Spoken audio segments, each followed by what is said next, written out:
పవన్ కళ్యాణ్ అన్నని ఒక మాట అనగానే చాలామంది కోపం వచ్చేసింది. రావడానికి అయితే కారణాలు ఉన్నాయి. ఎందుకంటే నేను బూతులేం తిట్టలేదు కానీ స్క్రోల్ చేశాను. సో చాలామంది హర్ట్ అయ్యారు. ఎందుకంటే మనకు నచ్చిన వాళ్ళని ఎవరైనా తిడితే మనకు ఖచ్చితంగా కోపం వస్తుంది. అందరికీ తెలియని విషయం ఏంటంటే నేను కూడా ఫ్యానే, స్క్రోల్ చేయడం నాదే తప్పు.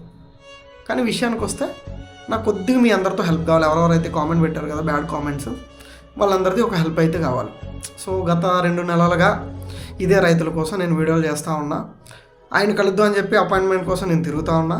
ఎవరో నాకు సహకరించట్లా. పవన్ కళ్యాణ్ గారు అపాయింట్మెంట్ గురించి పక్కన పెడితే ఆయన పీ అపాయింట్మెంట్ కూడా దొరకలే నాకు.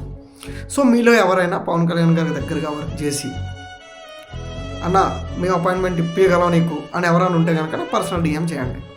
మీరు ఒక అపాయింట్మెంట్ ఇప్పించినారనుకోండి, నా దగ్గర కొన్ని పేపర్స్ ఉన్నాయి, ఆయన దగ్గరికి వెళ్ళి ఎక్స్ప్లెయిన్ చేసేసి రైతులు డబ్బులు పడితే మీ వల్లే డబ్బులు పడ్డాయి, జన సైనికుల వల్ల అపాయింట్మెంట్ దొరికింది, జన సైనికుల వల్ల రైతులు డబ్బులు పడ్డాయి అని చెప్పేసి ఒక 10-20 వీడియోలు చేస్తాం సపోర్టింగ్గా.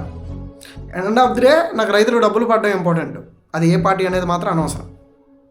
సో మీలో ఎవరికైనా మీ మీద కాన్ఫిడెంట్ ఉంటే ఒక్క అపాయింట్మెంట్ ఇప్పించండి. నా దగ్గర కొన్ని పేపర్స్ ఉన్నాయి, పట్టుకొని వెళ్ళిపోతారు. నాకు అది అవసరం. ఈ గొడవల కంటే నాకు అది అవసరం. నాకు కోపం రావడానికి కారణం ఏంటంటే 2 నెలలుగా నేను తిరుగుతున్నా, వీడియోలు చేస్తూనే ఉన్నా. దగ్గరగా 1.5 year అయింది డబ్బుల వల్ల రైతులకి. సో మెయిన్ ప్రాబ్లం ఏంటంటే ఈ గవర్నమెంట్ వచ్చిన తర్వాత డబ్బులు ఆపేశారు, పేమెంట్లు చేయలేదు. ఈ గవర్నమెంట్ వచ్చిన తర్వాత ఫ్యాక్టరీ కూడా ఆపేశారు. చాలామంది అంటున్నారు వైసీపీ గవర్నమెంట్ ఉన్నాడు నువ్వేం పిక్తున్నావు అంటే, వైసీపీ గవర్నమెంట్ ఉన్నప్పుడు ఫ్యాక్టరీ నడిచింది, రైతులు డబ్బులు కూడా వేశారు. కావాలంటే చెక్ చేసుకోండి, నా దగ్గర స్టేట్మెంట్లు కూడా ఉన్నాయి. సో మీకు తెలియకపోతే ఒకసారి తెలుసుకోండి. సో ఎవరిని నేను వదలట్లా, మీరు కావాలంటే పాత వీడియోలు కూడా చూడొచ్చు.